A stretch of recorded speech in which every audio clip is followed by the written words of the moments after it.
Alors, le Paris Féminin Football Club est un groupe de football avec uniquement des licenciées féminines, c'est-à-dire qu'il n'y a que des filles qui sont joueuses au sein de ce club. On a des juniors, on a aussi des seniors. Alors les juniors, ça va à partir de 7 ans et les seniors, voilà, ça monte.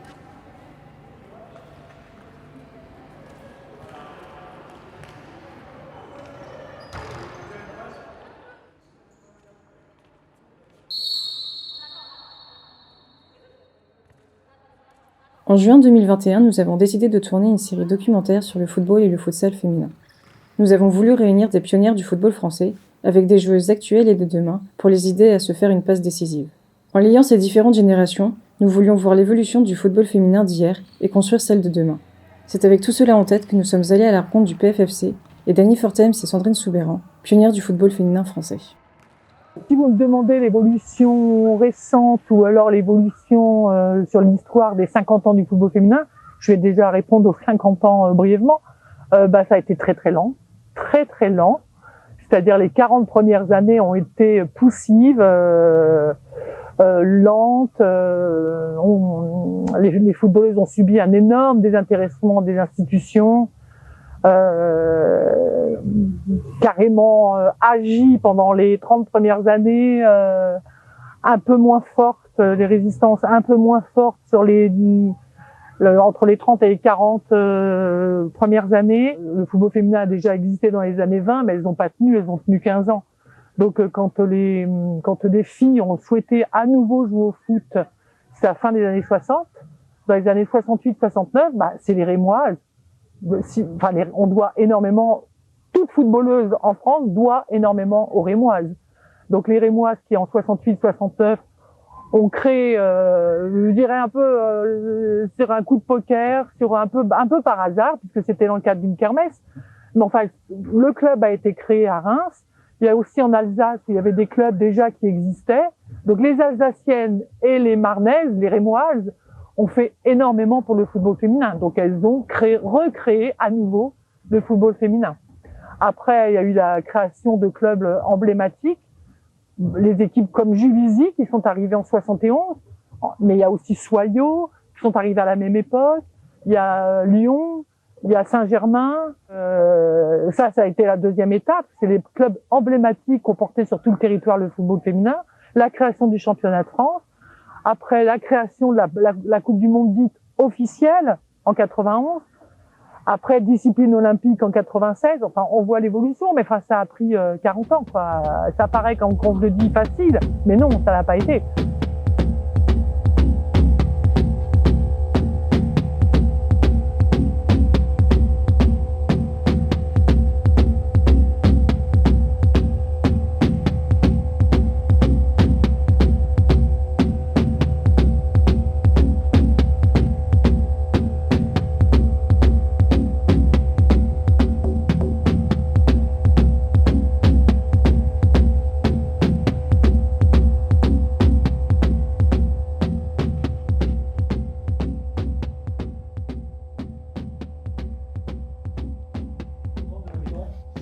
Honnêtement, est-ce que complètement non. À quoi ça sert quand on vous donne des consignes si vous ne respectez pas? Je reste là, je vous dis plus rien et faites-vous plaisir. Chacune joue pour sa gueule. Ensemble, jouez ensemble. Je ne fais pas la page, je m'arrête. Il y a des choses folles parce que Sophie, le pointu, je peux encore avancer. Pourquoi tu te précipites? Si vous êtes bloqué, si c'est bloqué, on est les rouges. Si c'est bloqué, là, elle dépend bien. Tac, tac, tac, j'arrive pas. Allez, on y va. Allez, dribble plus, tente plus. Je pense que le dernier match joué, on était un peu stressés, honnêtement. Je pense qu'il y avait pas mal de pression aussi, le fait de bien finir en beauté le championnat. On avait plutôt bien commencé le match et on s'est, je dirais, désolidarisé. Personnellement, j'étais aussi un peu déçue, mais il faut se dire que, on est une équipe jeune. Il faut essayer de voir les points positifs. C'est vrai, au dernier match, il n'y en a pas eu vraiment beaucoup. Néanmoins, il ne faut pas s'arrêter sur une défaite. Il faut voir le projet à long terme. Il faut aider les plus jeunes à être plus sérieuses ou à maturer sur le terrain. Il faut des cadres. Et pour celles moins jeunes, disons, il faut aussi, plutôt un soutien psychologique, parce que je me rends compte effectivement à quel point on pouvait les battre, mais sans sous-estimer l'adversaire, on était largement capable de le faire. Peut-être aussi par la condition physique qui a pêché un petit peu en fin de match. Je pense que ça joue pas mal. Et évidemment, c'est aussi pour ça qu'une remise en forme était nécessaire en ce début de saison. Et de toute façon nécessaire pour tous les matchs en fait, pour qu'on soit toutes sur la même base et que s'il y en a une un peu qui pêche, les autres puissent récupérer. Je pense que cette saison, on se donnera les moyens de rattraper le coup, de regagner la confiance du coach, et également des filles qui effectivement sont restées sur cette défaite et qui y en pensent encore ou en discutent encore. Donc voilà, il faut regarder le futur, l'avenir, il ne faut pas s'arrêter sur une défaite, il faut travailler davantage. Voilà, c'est quelque chose à améliorer, et aussi je pense tout ce qui est de toute façon esprit d'équipe, à continuer vraiment dans la solidarité. Et ce dernier match-là, je pense qu'on s'est un petit peu laissé aller là-dessus aussi. Parce qu'on n'aimait pas se voir comme on s'est vu. On n'a pas du tout aimé ça. Et voilà, c'est quelque chose qu'on doit améliorer. J'espère que du coup, on aura beaucoup de victoires cette saison. Donc voilà, je conclurai sur cette phrase. Il faut qu'on se focalise sur nos objectifs de cette année et ne pas rester trop sur la défaite. Je sais pas, vous pouvez commencer à courir. Pas vous, toutes. Toi, tu es privilégiée ce soir. Moi, je suis blessée sur la télé. Blessée, c'est ça? C'est vrai? J'ai déjà fait ça. Elle a 2 jambes, tu fais quoi? Comment on va faire là pour le match? Démerder, c'est pas comme si j'étais essentielle pour jouer un match. Il faut jamais dire ça. Bien sûr que c'est essentiel. Non, mais genre, je fais partie de l'équipe, donc c'est utile, mais genre, un peu de respect, s'il te plaît. Je dis que t'étais essentielle, ça l'a fait rire, particulière. Alors pourquoi ça t'a fait si rire? Elle a le droit d'être heureuse. On fait ensemble parce que Inès, elle peut pas. Je te vois passer le matériel depuis tout à l'heure.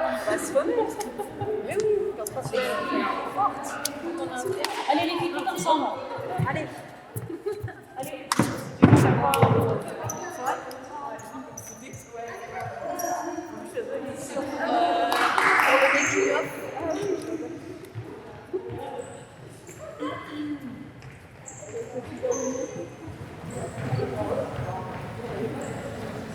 Amine, s'il te plaît. Marina bleu, Sophie bleu.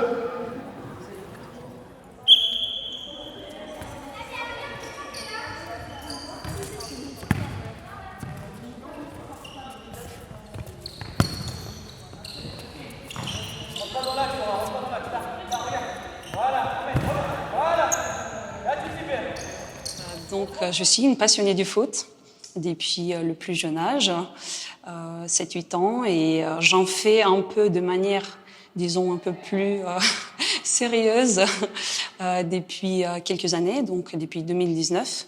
Dans un premier club parisien, et puis je me suis inscrite au Paris féminin. Voilà. Donc c'est du futsal, je précise. Quand j'ai commencé, disons, un peu à jouer dans la rue ou avec mon frère, parce que j'ai grandi plutôt avec mon frère, qui est plus grand que moi qu'un an. Donc avec ses copains, bien entendu, on jouait dans les rues, notamment, je me rappelle, c'était en Moldavie, dans un endroit un peu, dans un immense lac, artificiel qui avait séché et donc était devenu un peu des camps clandestins de foot.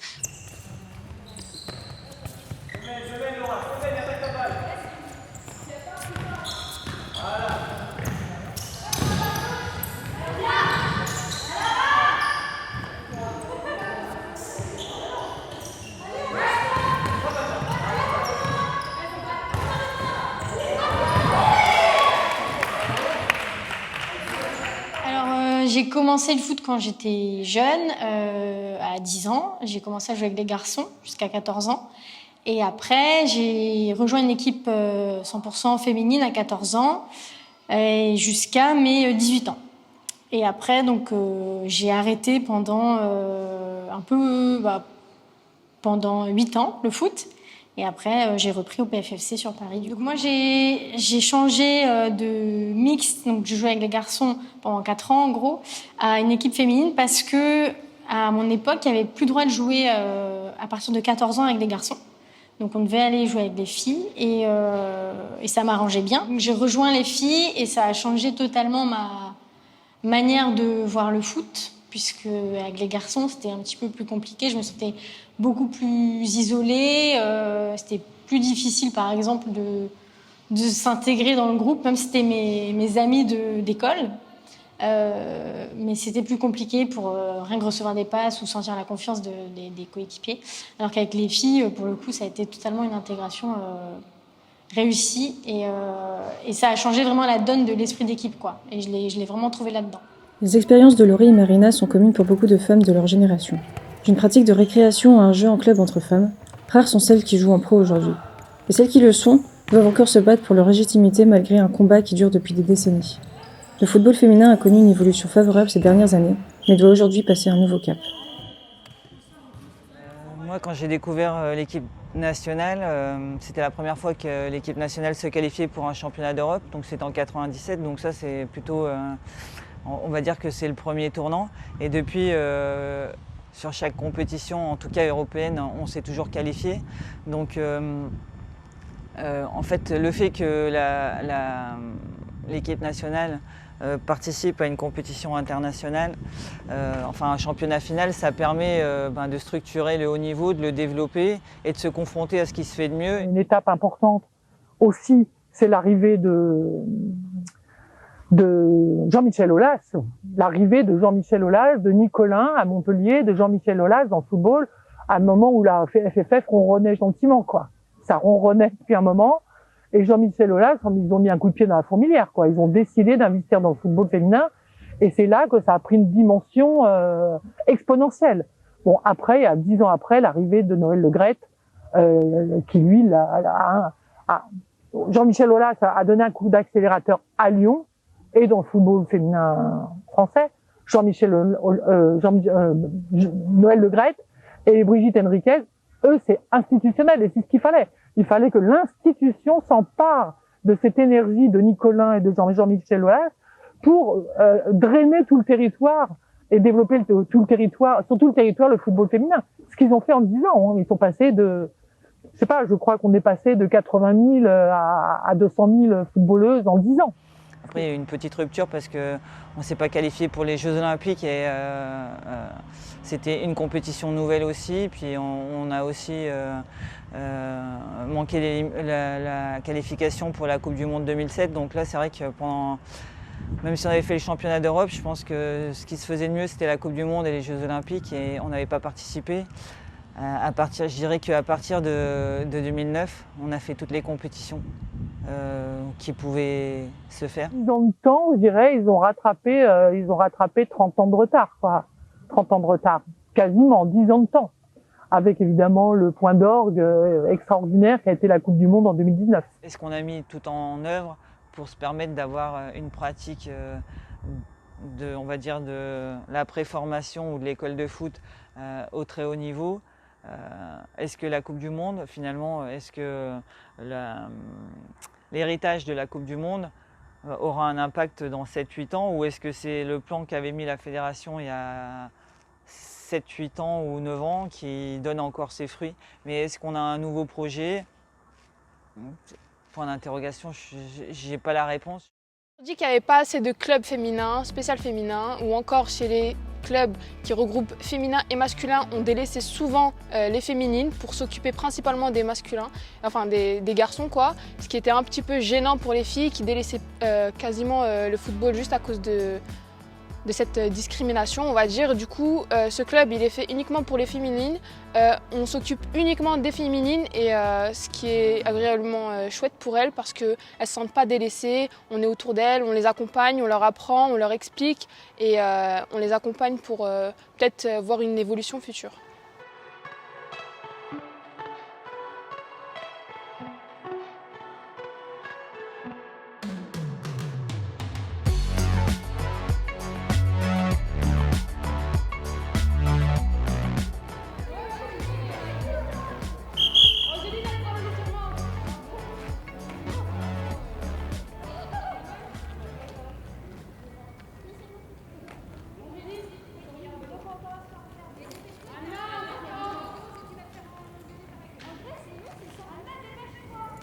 J'ai commencé à faire du foot vers 7 ans.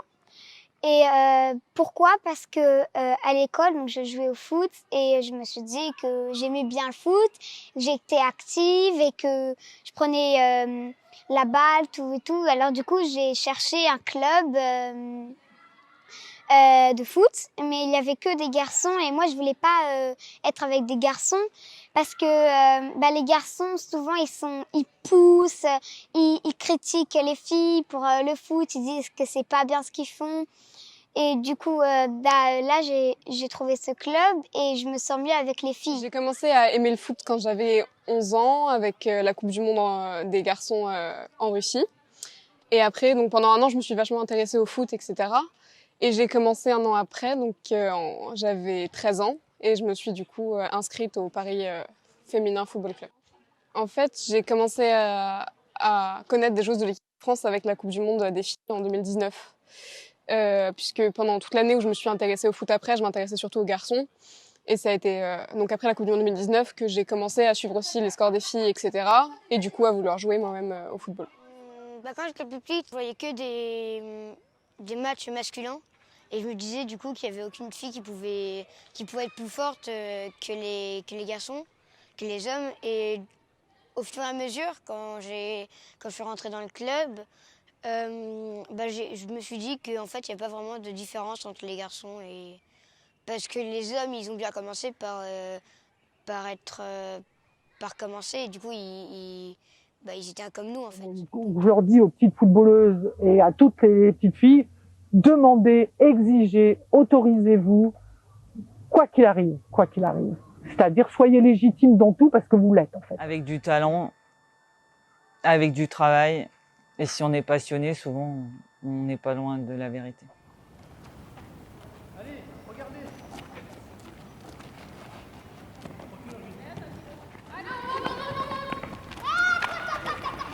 Ouais.